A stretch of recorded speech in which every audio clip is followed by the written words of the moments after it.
Welcome to the Subjective Professor podcast, where we reject coercion and hypocrisy. This is Monday, March 10th, and this is episode 331. And we're going to talk about some conversations I had with my middle school students, more specifically, my sixth graders. Anyway, so before I get to that, a couple of things that are just to mark the context. There are a lot of things going on in the world of politics. I listened to Ron Paul's episode entitled "Will Speaker Johnson Kill Doge?" And when you listen to the episode, they talk a bit about the continuing resolution, the CR, and that is to keep government funded, don't let the government get shut down.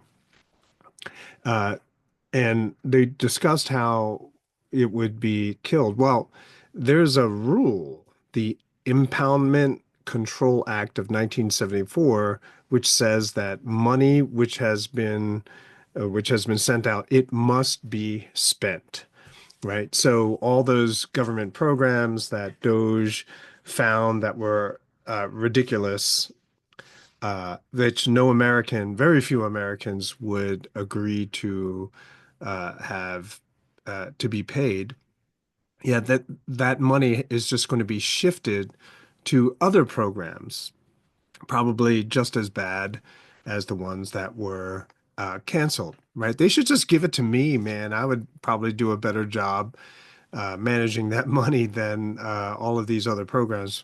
I could start my own school. That would be something.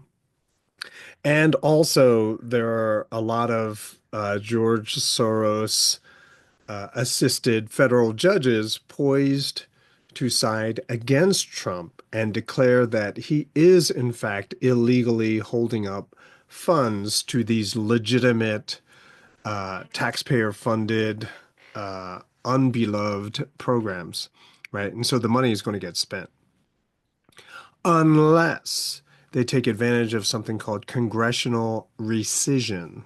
And I'm sure you probably have heard of this, where you can unspend money. And so apparently, oh, what's his name?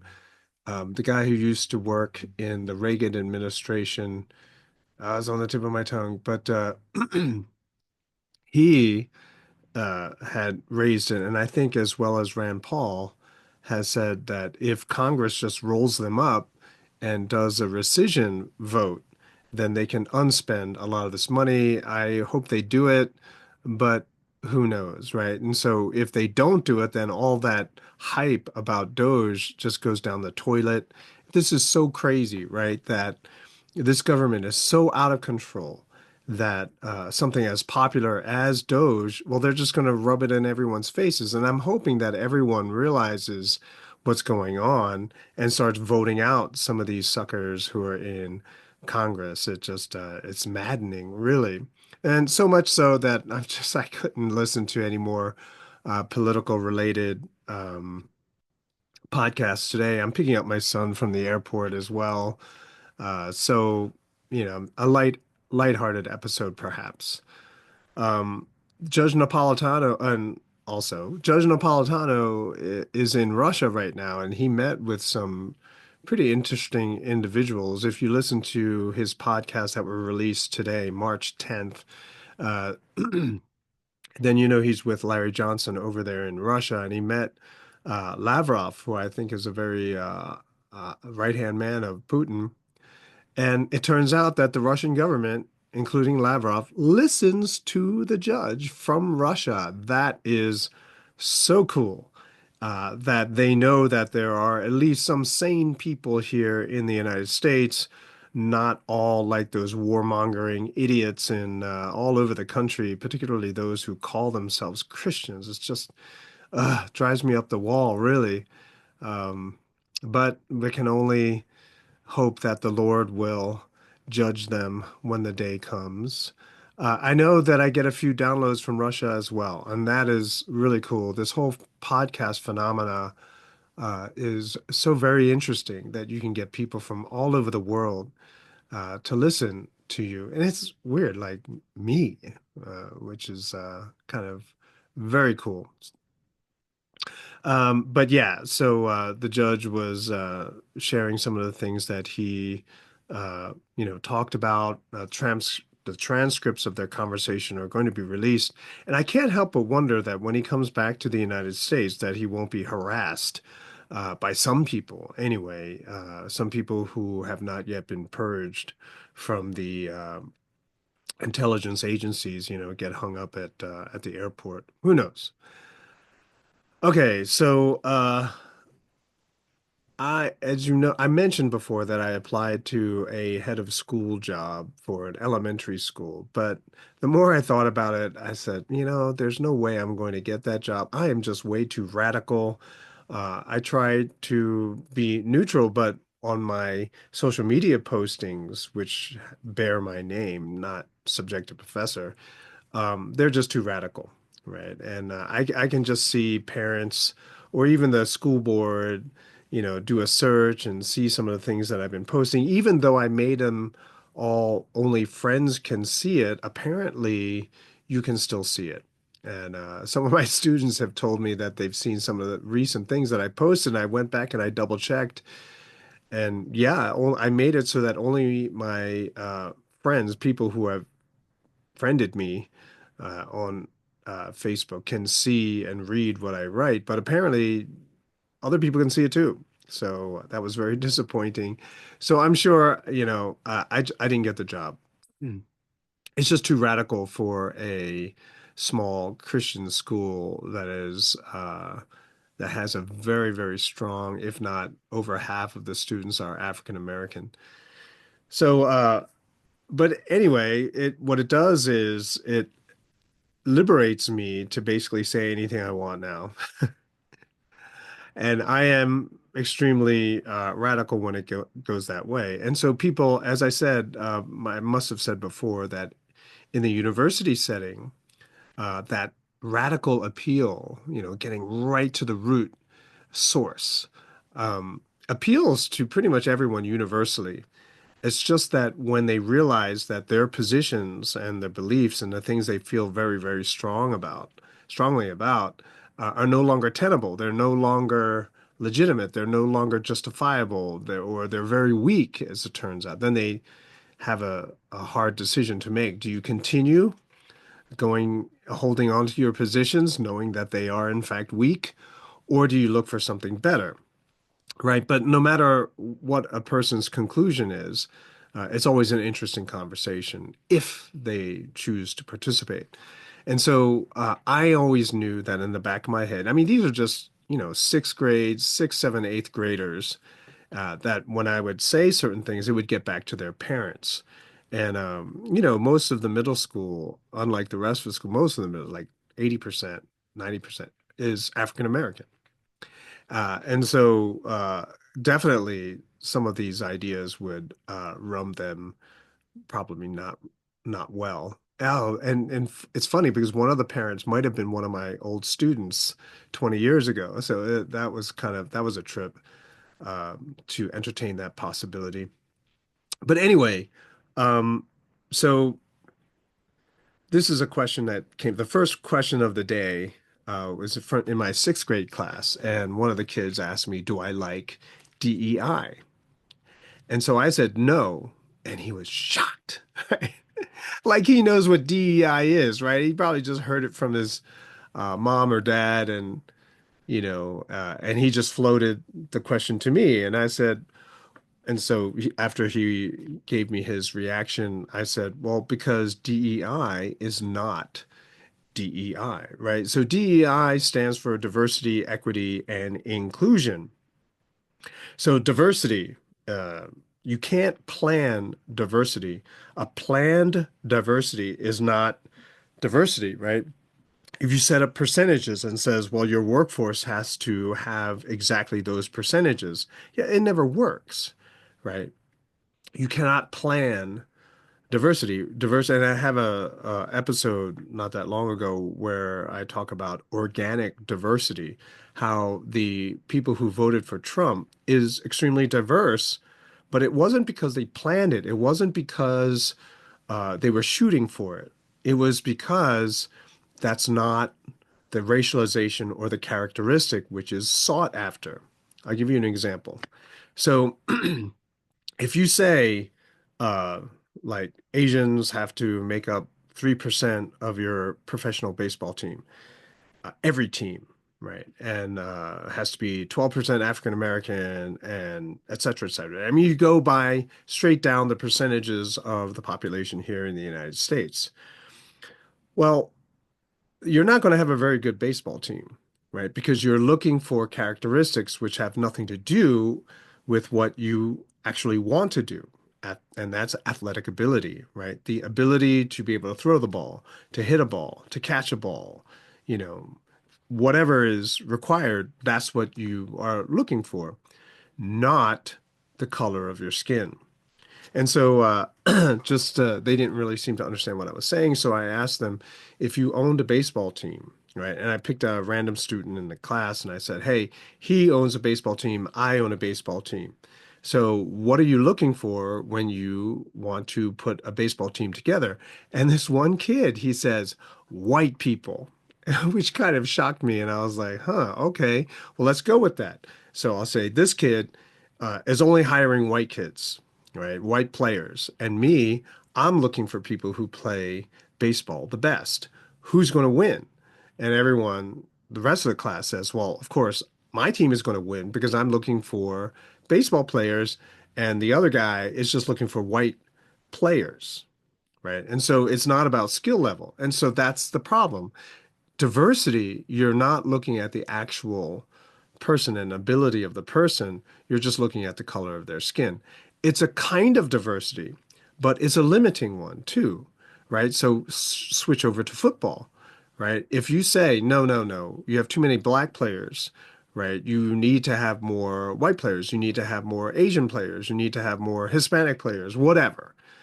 Well, then everything starts to fall apart, right? Now, it's not the top level of play. It's not going to be the most skilled players. It's just going to be this artificial diversity, which doesn't even really exist in society, right? So anything, you create an organic diversity based on the objectives that you are setting up, right? And so if you want to do science, then whoever is interested in science is going to show up. It's not, I'm looking for 12% of the attendees of my students to be black. No, that's not how you do it.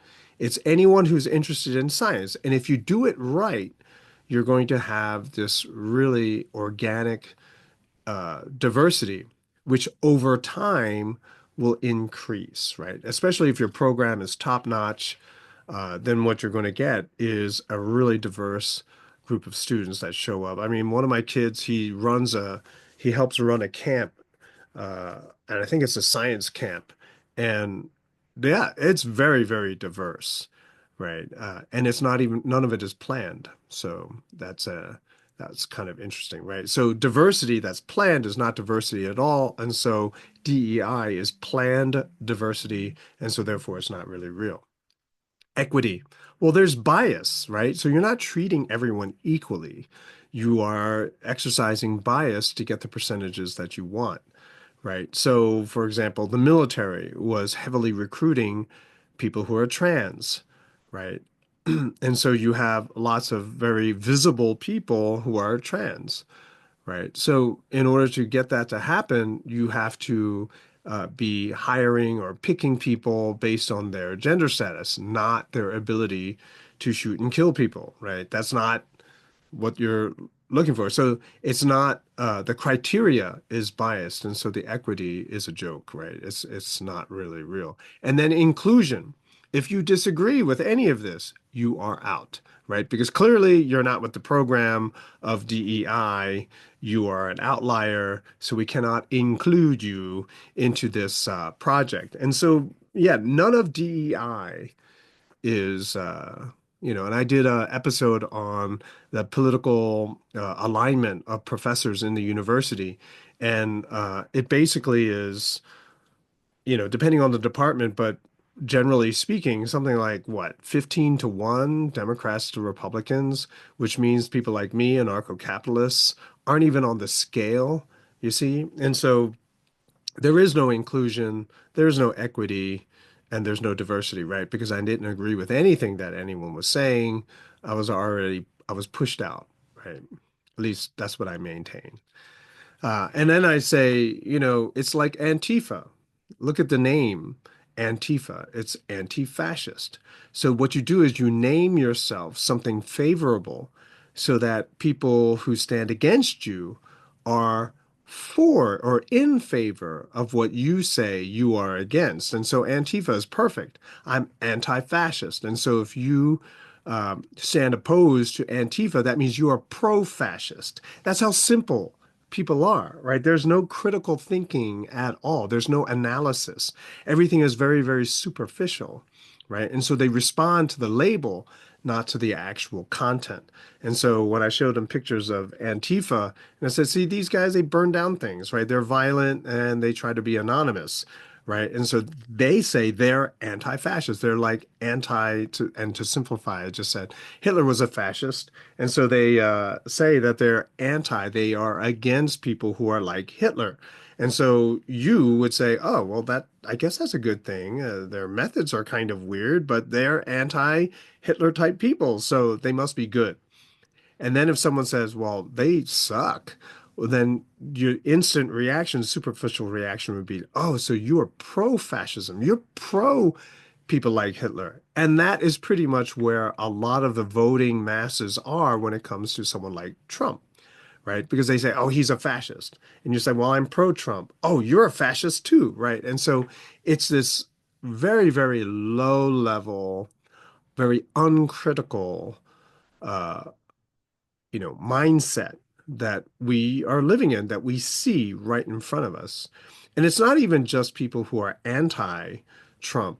It's also people who are fanatically in favor of him, like he can do no wrong. Either they all agree with me that Trump is playing some major 4D, 5D chess, that he is trying to pull something off that is impossible, right? And so everything that he says is a misdirection, it's a distraction, so you don't, so which sets him free to be able to do all the really important stuff that he wants. Like if you're kind of in that camp, okay, then everything he does is like Jesus, right? He's political Jesus.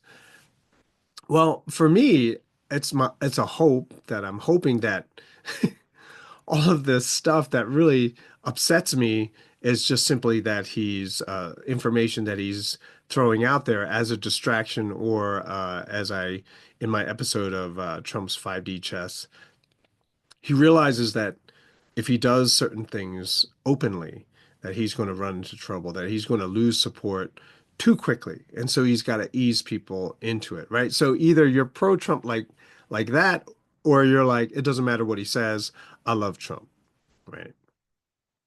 So that's the problem, right? When you fixate only on labels and you don't think critically, you don't think deeply. Remember, I said that I thought when I first heard that expression, critical thinking, I was like, yeah, I think critically. I criticize everything, right? And that's the way I was teaching for a while. And then someone said, oh, so what are you teaching? And I told them what I was doing. And I said, that's critical thinking. And they looked at me like I had three heads and they're like, that's not critical thinking. And it turns out, as I mentioned before, that critical thinking is just basically this neo-Marxist mindset where you have to reduce all of life into two possibilities, either or, oppressor, oppressed, right? Rich, poor, uh, bourgeois, proletariat, bourgeoisie proletariat. So everything has to be reduced to two different groups, right? And that's critical thinking. And that's not critical at all. And so even the mindset of critical thinking is pretty much the problem of society, and that's probably why so many people fall for this false labeling, this setup, this misleading perception where they're for something good, and if you oppose them, then you're for something bad. But if you think about it some more, most government agencies, uh, rules, bills, legislation are the opposite of what they actually are going to achieve, right? So I've talked about the USA Patriot Act, which stands for Uniting and Strengthening America by Providing Appropriate Tools Required to Intercept and Obstruct Terrorism, which, I mean, the government loves doing these acronym things, but USA Patriot Act, that's something, right? So not only does it sound patriotic, something you're doing for the good of the country, but at the same time, you're packaging something utterly horrible, uh, you know, and passing it off as something good for the American people, right? Because it's through the Patriot Act that a lot of banking laws changed. Surveillance was packaged in there as well. And so definitely nothing to do with patriotism. Net neutrality is another great one. I remember when they were talking about net neutrality, and I got in an online discussion with an old student, and he was giving me stories, and I was trying to point out to him, see, that's net neutrality. What you're hoping for is lower prices, but net neutrality ultimately is going to mean higher prices because it's all about awarding monopoly licensing to local areas, right? And I don't think he really understood what I was talking about. Then welfare. I mean, think about welfare.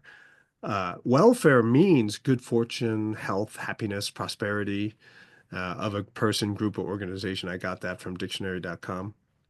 That's welfare. But so we have welfare programs all over this country, and what do we get? We have more poverty, more homelessness, right? So it's not welfare at all. Inflation Reduction Act, which was passed a few years ago, clearly is Inflation Increase Act. USAID or US aid is not aid to anyone. It's actually detrimental, uh, backstabbing activities in the name of aid. Operation Iraqi Freedom. I mean, come on. How many people do you have to kill in order to qualify that for freedom, right? I don't think the dead, like, and conservative estimates is that 1 million Iraqis died. What part of that is freedom, right? And so that's the thing, right? The US loves to label things in a positive way. And so if you are against it, you look bad.